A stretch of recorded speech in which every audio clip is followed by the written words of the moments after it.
Meus irmãos, convido todos que estão aqui a abrirem suas Bíblias na carta de Paulo aos Filipenses, capítulo 1, versos de 27 a 30. Esta será a nossa unidade de reflexão nesta noite.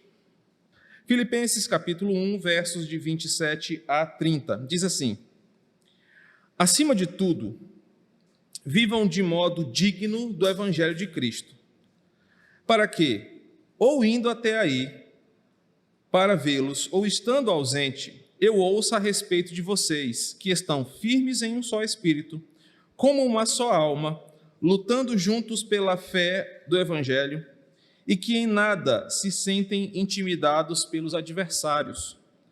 Pois o que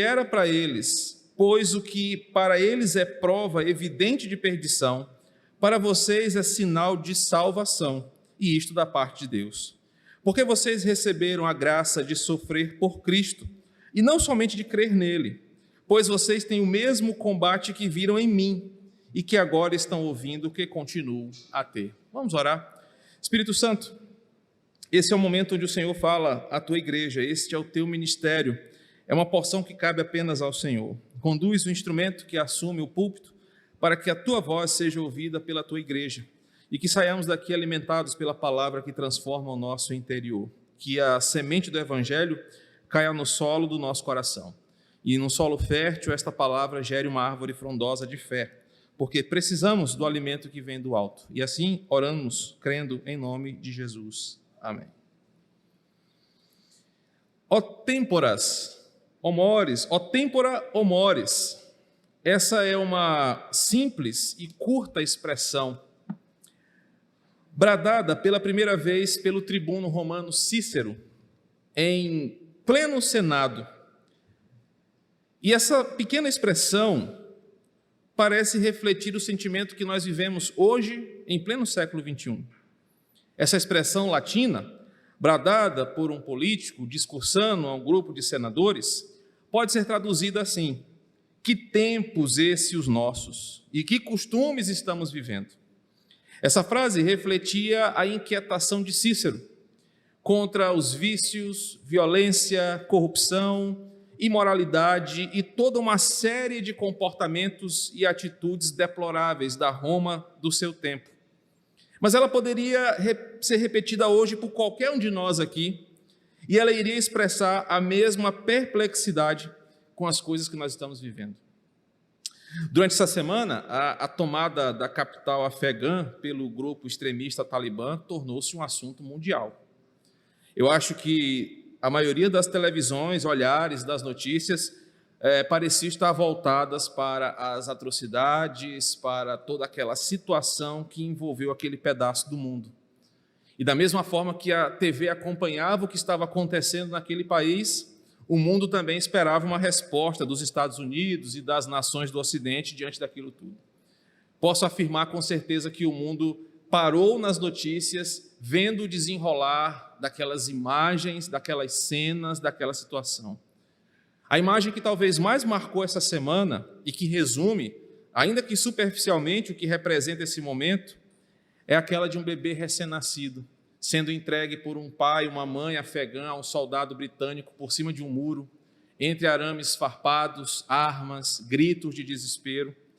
A gente não sabe se esse bebê um dia verá os seus pais, não sabe sequer se ele ainda está vivo, mas aquela imagem chocante, para quem viu aquela cena, mostra um pouco do que está acontecendo ali.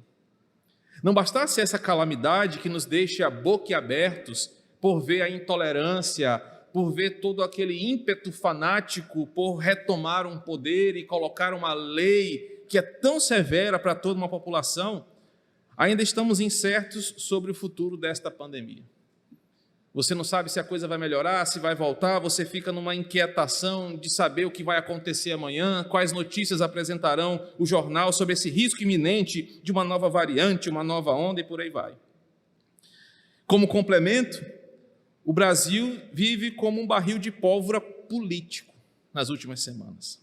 3 poderes desalinhados, egos inflamados para todos os lados, excessos de quem tem o poder, inflação descontrolada, preços exageradamente altos para todos os lados, intolerância religiosa, vandalismo político e moral, o tempora, o mores. A frase de Cícero parece fazer mais sentido agora. Nós, como igreja, precisamos nos posicionar diante disso. Afinal, eu e você somos afetados com essas coisas. A gente não vive numa bolha. A gente não vive distante dessa realidade. Está na nossa esquina, às vezes está dentro de casa. Você certamente não olha para a bomba no posto de gasolina sorridente, quando você abastece R$100 e o frentista ri da sua cara e fala, até amanhã. Você vê que as coisas estão mais caras. Você sente uma instabilidade política. Você não sabe o que vai acontecer no Brasil no 7 de setembro. As pessoas estão falando de anarquia geral, estão falando de tomar o poder no STF, de passeatas, de quebra-quebra. Nós estamos vivendo dentro desse cenário e precisamos nos posicionar. Precisamos, dentro de extremos e desafios, ter uma postura que pelo menos reflita um pouquinho daquilo que a gente ouve todo domingo. Não basta apenas você pegar uma bandeira verde e amarela e querer tomar o STF, ou muito menos com uma camisa vermelha e estrela no peito, gritar e protestar contra um indivíduo chamando disso ou daquilo. A Bíblia nos chama a pacificação. Mateus capítulo 5, versículo 9 diz que nós somos pacificadores, aqueles que promovem a paz e se esforçam para que a paz seja mantida no meio. A Bíblia também diz que nós devemos agir nesse mundo não com uma mente político-partidária, mas com a mente de Cristo. 1 Coríntios capítulo 2, versículo 16. E diz que nós devemos lidar com esse tempo e seus dilemas, com seus costumes e seus pecados, de uma forma que Cristo seja exaltado, pregado e adorado, a começar em nós. Corremos, por vezes, alguns riscos que nos fazem perder a razão, quer seja no Instagram ou na vida real. Alguns estão tão comprometidos com essa pátria amada Brasil, acham-se tão brasileiros e brasileiros acima de qualquer coisa, que são capazes de ir às últimas consequências para defender a sua visão partidária. Brigam com familiares, brigam com seus colegas para defenderem a sua visão de um Brasil em patriotismo exagerado.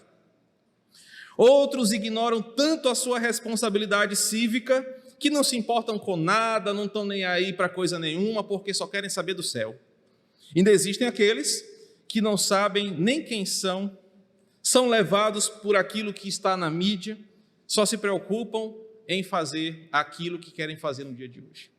Percebam que o mundo precisa de cristãos muito melhores do que a igreja tem se apresentado ultimamente. O mundo precisa de uma igreja que de fato saiba viver e fazer aquilo que prega. Não apenas uma igreja que ande com uma Bíblia debaixo do braço e que não tenha uma opinião que possa conduzir outros para luz diante de tantas densas trevas que vivemos. E é sobre isso que esse trecho que nós lemos nessa noite na carta aos Filipenses fala. Sobre crentes que precisam entender a sua cidadania, mas também precisam entender a sua missão. Crentes que precisam entender os seus dias, mas entender o que deve fazer nesses dias. Não é sobre uma igreja que só vai fazer o amanhã, ou que só espera pelo amanhã. O convite desse trecho é para uma fé atuante hoje, para uma fé transformadora agora, em um mundo que está em colapso. Em outras palavras, o trecho que nós acabamos de ler é um trecho que vai nos convidar, adiante desse caos, traduzido pelo tribuno Cícero, o tempora, o mores, como nós devemos fazer um amanhã melhor. Ao invés de depositarmos a nossa esperança em A ou B, nós sermos aqueles que conduzem este mundo a uma esperança. Nós nos movimentarmos numa fé bíblica atuante que leva esse mundo para um amanhã melhor. Não é querer o caos ou a indiferença. Não é pensar no apenas amanhã e ignorar o hoje, ou pensar só apenas no hoje e não pensar no amanhã. É ter uma fé firme, sólida, poderosa. É sobre isso que Filipenses fala para nós nessa noite e é a mensagem que eu quero compartilhar. Tudo começa com a igreja de Filipos. Lá em Atos capítulo 16, você tem a história dessa igreja. É uma história muito interessante. Primeiro, era uma cidade que foi alvo de evangelização como fruto de uma visão sobrenatural que Paulo teve. Paulo teve a visão de uma pessoa clamando: Paulo, venha até a Europa, venha até a Macedônia. Então Paulo e sua comitiva são conduzidos de coração para chegar até a Macedônia, e lá eles entram em Filipe. Filipe, uma importante colônia romana na região da Macedônia, habitada em sua maioria por policiais, soldados, aposentados e reformados do Império de Roma. Era uma cidade que era pacificada porque ninguém queria mexer com Roma, com Filipos, porque a maioria dos habitantes ali eram aqueles que já serviram ao exército, que queriam terminar sua vida numa cidade pacata.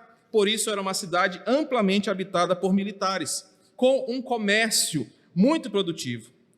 Era uma cidade que, por causa de ser uma importante colônia romana, era orgulhosa, porque em Filipo as coisas funcionavam. Em Filipo havia direito que funcionava, os cidadãos respeitavam seus deveres, havia uma ordem social e a cidade de Filipo era muito orgulhosa. As pessoas tinham prazer em dizer e orgulho: olha, eu moro em Filipos. As pessoas respeitavam aquela cidade porque tudo era muito legal. Mas também Filipe era uma cidade religiosa. Quando o Império Romano estabelece ali uma colônia, além de trazer a sua justiça, o seu direito, traz a sua religião. Por isso havia muita reunião dominical de adoração a diversos deuses. Mas uma igreja se iniciou ali. Paulo chega nessa cidade e em um dos cantos de oração ele percebe uma mulher vendedora de artigos finos, uma rica vendedora chamada Lídia. Paulo prega para esta mulher e o texto diz que ela e a sua casa se tornam o primeiro núcleo daquela igreja. A segunda conversão impactante lá em Filipos foi de uma escrava possessa por demônios adivinhadores, que quando Paulo os repreende e o expulsa, aquela escrava liberta então converte-se ao Senhor, gerando uma indignação dos seus donos, que levam Paulo e Silas ao espancamento público e à prisão. Essa segunda convertida, uma serva escrava ex-possessa por espíritos imundos, agora fazia parte desse pequeno núcleo da igreja. Na prisão, espancados, com as costas em carne viva dos açoites romanos, Paulo é colocado sobre a vigilância de um carcereiro. E o texto conta que após um evento milagroso, onde o louvor faz com que as cadeias se rompessem literalmente, aquele carcereiro, que por pouco não tirou a sua vida num ato de desespero, se torna o terceiro convertido daquela cidade. Poucos versículos depois, ele e a sua casa foram alcançados pelo Senhor. Em Atos 16:40, o último versículo desse capítulo, nós temos uma igreja formada na casa de uma vendedora de artigos finos, que reunia uma escrava ex-endemoniada e um carcereiro romano com a sua família. Aquela pequena igreja, com esse misto heterogêneo de pessoas, começou um grande trabalho ali. E ela cria um grande afeto com Paulo e Paulo com essa igreja. A carta aos Filipenses, que nós acabamos de ler, surge desse relacionamento. Paulo estava preso em Roma. A carta aos Filipenses faz parte das chamadas cartas da prisão. Paulo está preso em Roma e há muita tristeza naquela igreja. Eles amavam muito Paulo. E a prisão de Paulo parecia ser, então, o fim do ministério tão produtivo daquele apóstolo. Aqueles irmãos achavam que Paulo ser preso era o fim, era como se o inimigo tivesse vencido o avanço do evangelho. Então, Paulo escreve aquela carta, falando para aqueles irmãos sobre como o seu ministério estava sendo edificante mesmo entre cadeias. Como Paulo estava usando a prisão lá em Roma para expandir o evangelho. Aquela carta aquece o coração daqueles irmãos e Paulo então os incentiva a partir dessas coisas, dizendo para que eles também se mantenham firmes. A carta aos Filipenses é uma carta pequena, mas é uma carta fraterna, amorosa, que é também conhecida como a carta da alegria. É uma carta rica em ensinamentos e conselhos do apóstolo, com boa doutrina, boa teologia, e um deles é o que nós iremos mergulhar essa noite. Como nós, cristãos, cidadãos de uma pátria dupla, aqui e na eternidade, devemos agir em tempos como esses nossos. Tudo começa no versículo 27, quando Paulo usa uma expressão acima de tudo, que pode ser traduzida literalmente assim: mais importante do que qualquer outra coisa que vocês considerem importante, e prestem atenção no que eu vou dizer. Paulo começa o versículo 27 narrando, desde o versículo 12, a sua situação e levando em consideração coisas importantes que aqueles irmãos estavam vivendo. Como eu disse, os filipenses tinham orgulho da sua cidadania. Era uma cidade onde tudo funcionava, onde as coisas andavam direito. Era uma cidade que não tinha balbúrdias, não tinha badernas, uma cidade onde todos se sentiam seguros. Por ser uma colônia italiana, o direito italiano era exercido, todos queriam visitar Filipos para saber como a cidade funcionava. Aqueles irmãos eram orgulhosos na sua antiga vida por causa das suas militâncias políticas, religiosas, ideológicas. Filipos era uma cidade marcada por essa vida de defesa de ideais. Paulo começa a afirmação dele dizendo o seguinte: olha, vocês podem ser muitas coisas, vocês podem acreditar em muitas bandeiras e defenderem muitas coisas, mas, acima de tudo, ou em outras palavras, mais importante do que qualquer outra coisa, considerem o que eu vou falar. Meus irmãos, o mundo vive um cenário de militâncias orgulhosas de sentidos vazios. Pessoas engajadas e empoderadas em causas que tentam preencher vazios do seu coração. Pessoas e grupos inteiros, orgulhosos, escancaram as suas ideias em todos os lugares possíveis. Matam e morrem por esses ideais, numa militância ativista, egoísta, querendo tapar um buraco que só o Evangelho pode tapar. Paulo traz um lembrete a esses irmãos: olha, vocês podem ter a visão política de vocês, isso é necessário. Vocês podem ter as suas opiniões partidárias, vocês podem ter o seu time de futebol e falar muito sobre isso.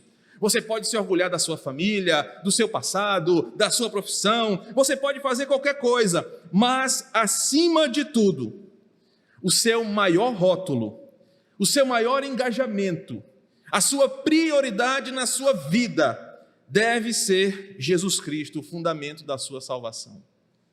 Paulo ensina em apenas uma expressão como eu e você devemos viver este cenário dos nossos dias. Nós devemos viver num mundo de militâncias, nós devemos viver num mundo de intolerâncias, um mundo que está se exagerando numa polarização radical.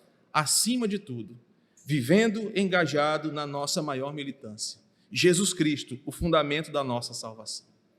Paulo provoca aqueles irmãos para passarem por cima das suas bandeiras, não que elas não sejam importantes, mas elas são secundárias na vida de um cristão. Elas jamais devem tomar a prioridade do seu coração. Você pode ser petista, você pode ser bolsonarista, pouco importa isso, mas acima dessas coisas, acima de tudo isso, você deve ser cristão. E se essas coisas antecipam essa visão que tem de você, se essas coisas falam à sua frente, você está errado, equivocado e você não está vivendo de modo digno do Evangelho. Por isso que Paulo diz: olha, você pode ser o que você quiser dentro desse mundo de cosmovisões, de ideias diferentes, mas, acima de tudo, defendam a prioridade. E a prioridade é Jesus Cristo, o fundamento da salvação. O versículo continua dizendo o seguinte: acima de tudo, vivam de modo digno do Evangelho de Cristo. Em outras palavras, apliquem os valores da ética e da cidadania do reino de Deus, pois essa é a sua maior cidadania, o seu maior compromisso. Meus irmãos, e temos vivido um cenário onde as pessoas vivem de modo digno de acordo com as suas ideologias. Vivemos do modo que somos moldados pelos partidos políticos, pelas visões que temos de mundo, pelas nossas ideologias, pelas tradições familiares, culturais. Vivemos essas coisas e às vezes nos orgulhamos dela. Olha, eu sou um liberal de pedigree, eu sou um conservador de direita, eu sou um progressista, e inventamos muitos rótulos. Só que Paulo lembra aqueles irmãos: se eles querem fazer alguma diferença num mundo caótico como o deles e como o nosso de hoje, precisamos viver de modo digno do Evangelho. A sua bandeira maior deve ter as cores do sangue de Cristo. A sua bandeira que você vai sacudir com alegria e defendê-la deve ser aquela bandeira que tem escrito Cordeiro de Deus que tira o pecado do mundo. Paulo diz: olha, vivam de modo digno do Evangelho de Cristo. Vocês que se orgulham, Paulo dizendo aos Filipenses, do modo de vida italiano, vocês que se orgulham do direito romano, da proteção romana, da justiça romana, vocês que se orgulham do modo de vida em Filipos, busquem viver o que a Escritura está incentivando vocês.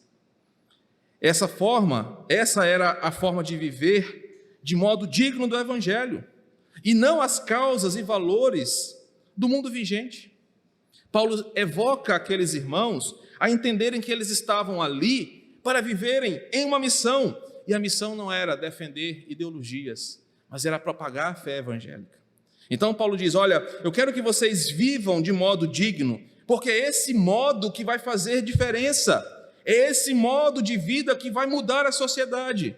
Ele continua o versículo, que é indo até aí, para vê-los ou estando ausente, eu ouça isso a respeito de vocês. E o ponto aqui é interessante. Às vezes nós falamos o seguinte, rapaz, eu não gosto de falar com fulano, porque fulano só fala de Bolsonaro. Eu não gosto de falar de fulano, porque fulano só fala do PT.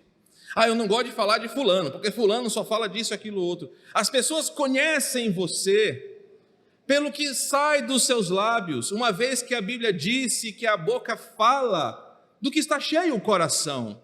E o que Paulo está dizendo é o seguinte, você pode ter as suas ideias, você pode querer defender as suas bandeiras, mas quando as pessoas falam de você, qual é a sua maior identidade? Qual é a maior lembrança que eles têm de você? O que chega à sua frente é o seu partido político? É a sua visão de mundo ideológica? São as suas teorias? Ou é o modo de viver do Evangelho?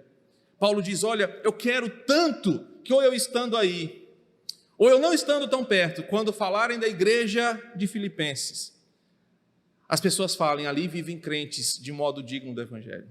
E essa pergunta talvez seja muito reflexiva para nós hoje. Quando falam de você, quando falam sobre mim, o que eles falam? O que chega à nossa frente? Paulo diz, acima de tudo, vivam de modo digno do Evangelho. Essa era a grande tarefa daquela igreja. Essa é a grande tarefa da igreja hoje, em tempos e dias tão desafiadores, maus e carentes de esperança como os nossos. A mensagem de Filipos serve para hoje, quando nós vivemos o mesmo mundo caótico, o mesmo mundo cheio de problemas que era daquela época. E após ressaltar essa conduta, acima de tudo, Paulo agora faz uma coisa muito útil para nós. Porque você pode perguntar para mim assim, tá, pastor, legal, o senhor está dizendo que, então, a forma como eu vou ajudar esse mundo a melhorar é vivendo de modo digno do Evangelho. Pô, legal, uma visão interessante. Eu entendi que acima do que eu sou, dos meus títulos, das minhas ideias, das minhas postagens, o senhor está dizendo que eu devo ser um cristão, legal, mas como eu faço isso? Paulo vai nos ensinar. E observa que ele continua, final do versículo 27, estejam firmes em um só espírito. E a ideia aqui é o seguinte, estejam fortalecidos no princípio maior que nos une, a submissão ao único e soberano Senhor sobre todos. Paulo está dizendo para aquela igreja, independente da sua visão de mundo. Lembre-se, tinha uma vendedora rica, tinha uma escrava, tinha um militar. Cada um com a sua forma, a sua criação, a sua visão de mundo diferente. Paulo diz o seguinte, sabe como é que vocês vão fazer diferença aí? Quando vocês estiverem firmes em um só espírito, entendendo que todos vocês estão unidos pela maior causa da nossa existência. E que causa é essa? Jesus é o nosso Senhor. Jesus é o Rei sobre todos. Ele é o soberano da igreja.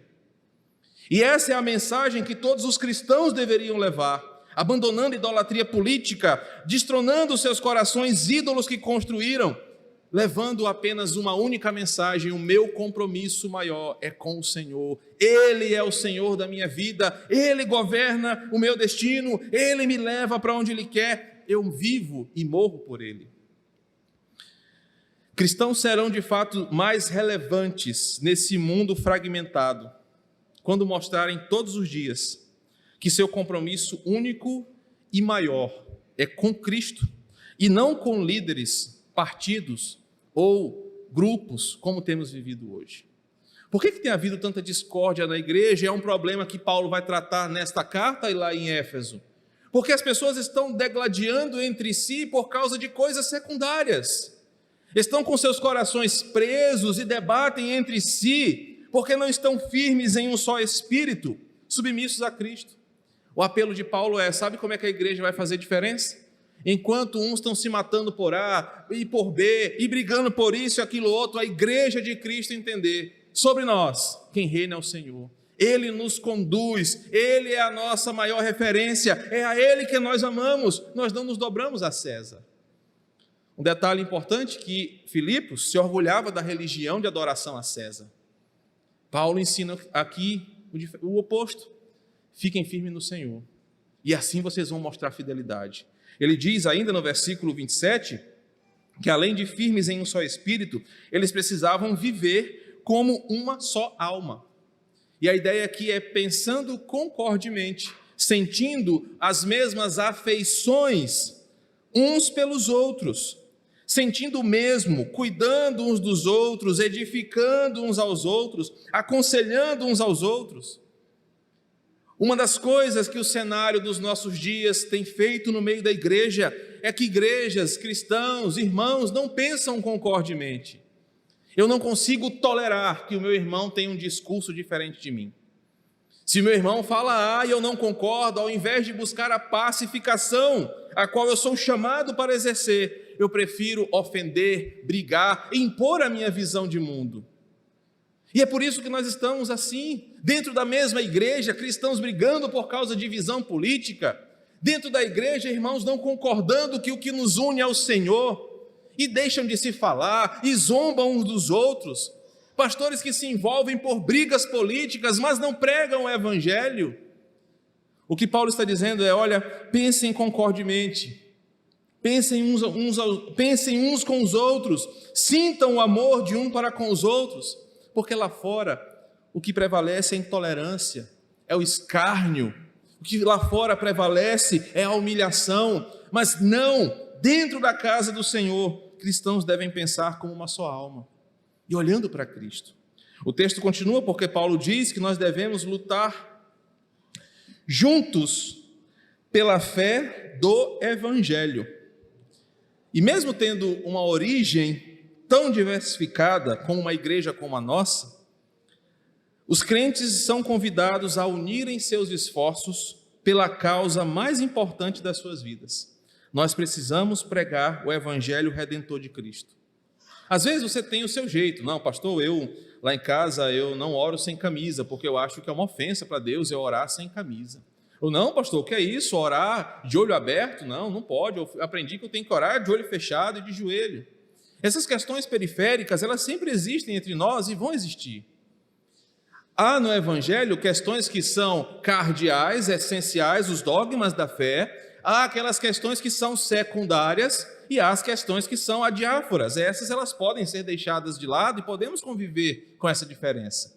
O que Paulo está dizendo aqui é que se nós queremos ser relevantes no dia de hoje, nós precisamos concordar e viver a fé do Evangelho. E que fé é essa? É a fé que o mesmo Paulo fala em Romanos capítulo 1. A fé que Jesus é o enviado de Deus. Ele é aquele que fora prometido, aquele que salva. Ele é o poder de Deus que tira o pecado do mundo. Romanos 1,16. Então Paulo diz, irmãos, crentes em Filipos, irmãos crentes no Quatraque, o mundo está caótico, o mundo está problemático, pessoas estão cada vez mais intolerantes e o barril de pólvora está prestes a explodir. Como é que vocês vão agir? Fingindo que nada está acontecendo? Vão esquecer de onde vocês são? Paulo diz, lembrem-se, acima de tudo, qual é a identidade de vocês? Vocês foram chamados para uma missão.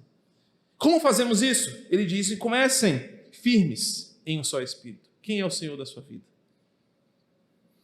Queridos, e parece que a mensagem ela ganha um teor político, mas é porque é necessário. Tem pessoas que é Deus no céu, Bolsonaro na terra. Deus no céu, Lula na terra. Essas mesmas pessoas, infelizmente, não mostram o mesmo amor pelo Evangelho, não mostram o mesmo prazer em falar de Cristo. Paulo diz, olha, a igreja só será relevante se ela se mantiver em um só Espírito, entendendo que todos somos submissos a um Senhor, que é maior sobre todos. Com uma só alma, cuidando e protegendo uns aos outros, se importando uns com os outros e lutando juntos pela fé evangélica. Hoje pela manhã a gente falou sobre o avanço dos inimigos contra a cruz de Cristo. E Paulo diz, olha, lutem, se esforcem juntos pela fé do Evangelho, a fé que vence o mundo, a pregação do Evangelho que mostra Jesus como a salvação para este mundo caído. O versículo 28 continua nos ensinando mais sobre como fazemos a nossa missão. Ele diz, em que nada se sentem intimidados pelos adversários. Nós devemos manter a coragem e também a perseverança, mesmo diante de ataques inimigos que podem, por vezes, martirizar homens e mulheres de Deus. Como eu disse, essa semana nós percebemos como o extremismo talibã, a sangue frio, mata homens e mulheres pelo simples fato de terem a Bíblia instalada em seu celular. O inimigo não está brincando de apagar, envergonhar e humilhar a igreja. Nós falamos isso hoje pela manhã.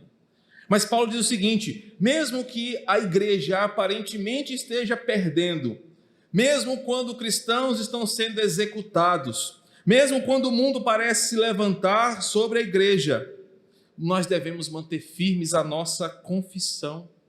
Nós devemos manter firmes a nossa fé e a nossa pregação, não sendo intimidados pelos adversários. Queridos, e como isso vai se tornar verdadeiro daqui para frente? Hoje, pessoas estão sendo demitidas por não tomarem a vacina. Mas anota aí, eu não sou profeta, mas daqui a alguns anos, por você confessar a fé evangélica, você vai ser demitido do seu trabalho. O mundo vai se tornar cada vez mais anticristão. E diante desse avanço, como nós devemos nos comportar? Alienados, como se isso não fosse chegar na nossa casa? Ou vamos pegar em armas e uma militância cega, extremista? Paulo diz: lutem, não sejam intimidados, preguem o evangelho, vivam o evangelho. Sabe por quê? Olha o versículo 28 comigo. Pois o que para eles é prova evidente de perdição, para vocês é sinal de salvação. Mesmo essa aparente derrota, essa derrota serve para o mundo caído como uma prova contra ele. Vocês mataram filhos de Deus. Paulo diz: olha, não desanimem, continuem, lutem, não se intimidem, porque o mundo vai vir com a sua ética, o mundo vai vir com o seu costume, com a sua cultura, mas mantenham-se firmes, para que vocês sejam relevantes nestes dias tão maus. E aí a unidade termina nos versículos 29 e 30. Paulo, após apresentar a conduta acima de tudo e apresentar como fazer a diferença, ele diz o seguinte: sabe por que vocês devem fazer isso? Porque vocês devem ser parecidos com Cristo. E essa é a nossa maior referência. Versículo 29 e 30 nos ensinam o seguinte: vocês receberam a graça de sofrer por Cristo. Deixa eu dizer uma coisa para você. Nós somos uma geração privilegiada. Ah, pastor, você está de molecagem. A era de ouro foram os anos 90, os anos 80. Ah, pastor, que dizer que nós somos uma geração privilegiada? Geração que está vivendo uma pandemia, geração que está vivendo essa loucura de guerra, essa tensão geopolítica, como assim? Se você olhar de novo para o versículo 29, Paulo diz: vocês receberam a graça de sofrer por Cristo e não somente de crer nele. Nós somos uma geração privilegiada por podermos demonstrar, por meio de tantas tribulações, que nós amamos ao Senhor. Durante a história, todos nós fomos agraciados com a vida aqui. Mas existem ondas na história que, por vezes, a vida está muito calma. Esse é o contexto de, por exemplo, o livro de Juízes. Tinha hora que a vida estava muito tranquila, mas tinha hora que a coisa tomava um outro rumo e o mundo virava de cabeça para baixo. Todos nós somos agraciados em viver no mundo que Deus nos deu, mas alguns vivem em épocas específicas. Épocas em que a fé é mais testada. Épocas em que o conflito religioso, emocional, espiritual, político exige mais de nós. Pense, quem viveu no auge dos anos 80 e não está mais aqui, não sabe o que é enfrentar o mundo da pandemia do Covid-19. Quando isso passar, e nós cremos que vai passar, a forma como você e eu vivemos essa época dará o rumo da igreja do amanhã. Nós somos agraciados em viver tempos de tribulação, é porque nesse tempo que nós podemos provar que a nossa fé está firme no Senhor. Lembrem-se dos seus irmãos no período das duas grandes guerras. Lembrem-se dos seus irmãos que morreram em Roma no primeiro século perseguidos. Lembrem-se das vezes que o mundo se levantou contra a igreja e como a fé desses irmãos nos trouxe até aqui. Imagina-se no começo, quando houve o decreto, antes de Constantino, que os cristãos fossem perseguidos e executados por serem um movimento rebelde contra o imperador. Os cristãos, não, vamos parar por aqui, vamos levantar os braços, vamos balançar a bandeirinha branca, vamos nos render. Você estaria condenado ao inferno hoje sem ter ouvido falar de Cristo. Mas aqueles irmãos, naquele tempo de tensão, graças à sua coragem, à sua ousadia, a manterem-se firmes em um só espírito, como uma só alma, lutando pela fé evangélica, nos abençoaram com a perseverança da fé. Paulo diz, olha, vocês são agraciados em viver um momento como esse. Sabe, irmão, às vezes nós queremos orar para que tudo acabe. Ah, Senhor, que eu acorde desse pesadelo e a gasolina volte a ser R$ 2,89, que o gás de cozinha seja R$60 de novo. Ah, Senhor, que Bolsonaro não esteja mais na presidência. Ah, que isso ou aquilo aconteça. Mas não! Deus te deixou nesse momento na história, nessa situação, para que agora você faça diferença. Para que hoje você seja luz. Deus te deu o privilégio de padecer perseguição hoje, para que hoje você faça a diferença. E sabe o que acontece? Tem crente que não está nem aí. Igual uma piada que o Mário me falou, o cara chega, nem a gasolina pode chegar até R$8, eu boto toda vez 10 no posto, então isso não faz diferença para mim. Tem pessoas que se alienam da política, tem outros que esquecem de Cristo e viram idólatras. Paulo diz, olha, vocês receberam a dádiva de não apenas crer em Cristo, mas mostrar através da vida de vocês que vale a pena ser evangélico. Para concluir, eu digo que nós vivemos sim dias difíceis, terríveis. Existe tensão para todo lado. A expressão de Cícero ecoa por todos os cantos. Ó tempora, ó mores. Que mundo é esse? Que tempo é esse? Que costumes são esses nossos? Mas eu faço uma pergunta.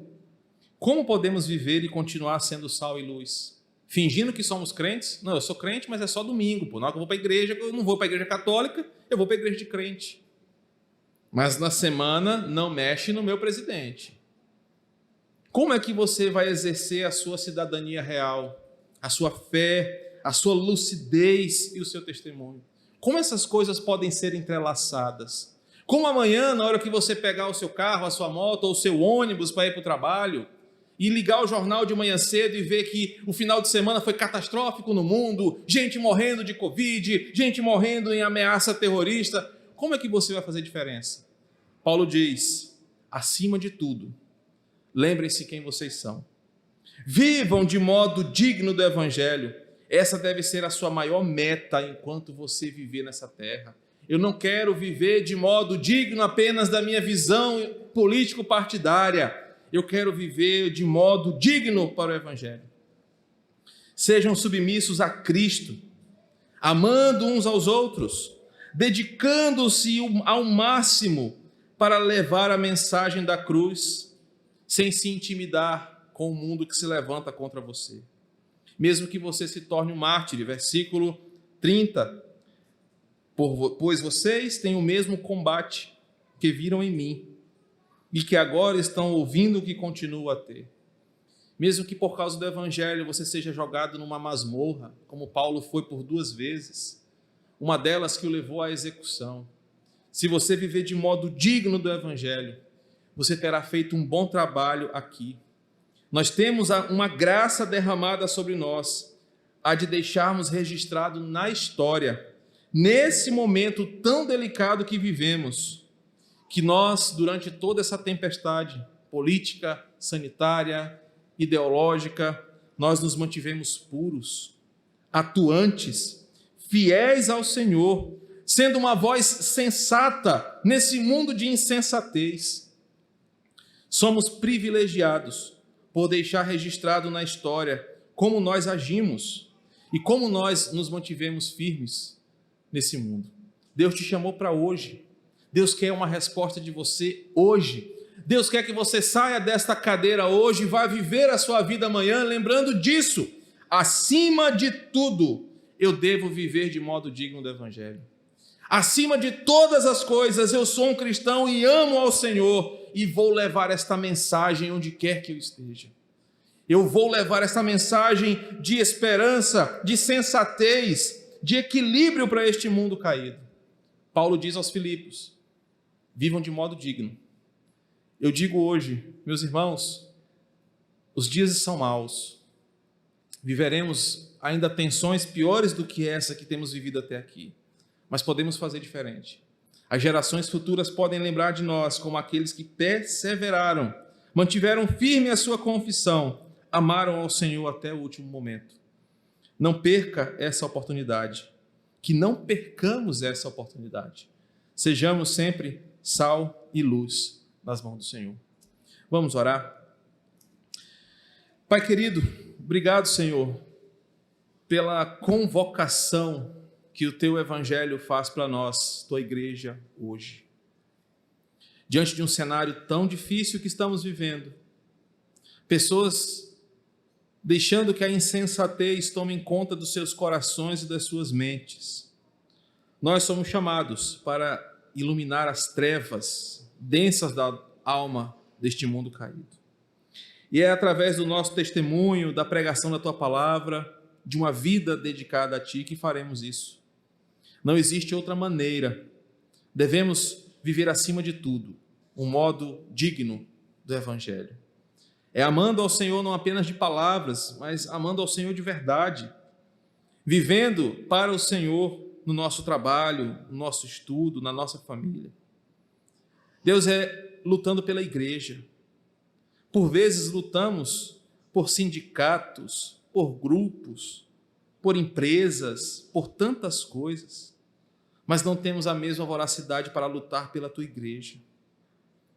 E nesse momento, a nossa igreja hoje foi confrontada pela Tua palavra. Devemos viver acima de tudo, de modo digno do Evangelho. Nos ensina, Senhor, a encarar os dias maus com a realidade bíblica. Não alimentando um otimismo utópico, mas sabendo que o fim se aproxima e é necessário que venham as tribulações, mas que mesmo diante delas, por mais severas que sejam, nós possamos manter-nos fiéis àquilo que cremos, porque nos foi dada a graça de padecermos pelo Senhor. Assim como os nossos irmãos no passado, os apóstolos, e toda a história mostra crentes fiéis que se mantiveram puros em tempos difíceis. Eis aqui estamos para contribuir com o nosso papel, sermos sal e luz nesse mundo de trevas. Nos ensina isso, Jesus. Nos permita passar por situações para pôr esse texto em prática. Nos permita nessa semana enfrentar situações onde precisaremos pôr isso aqui para funcionar. Quando formos tentados a alimentar idolatrias do coração, lembremos que acima de tudo somos do Senhor. Nos guarda e nos ajuda. É um desafio grande. Sem o Senhor não vamos conseguir. Assim oramos em nome de Jesus.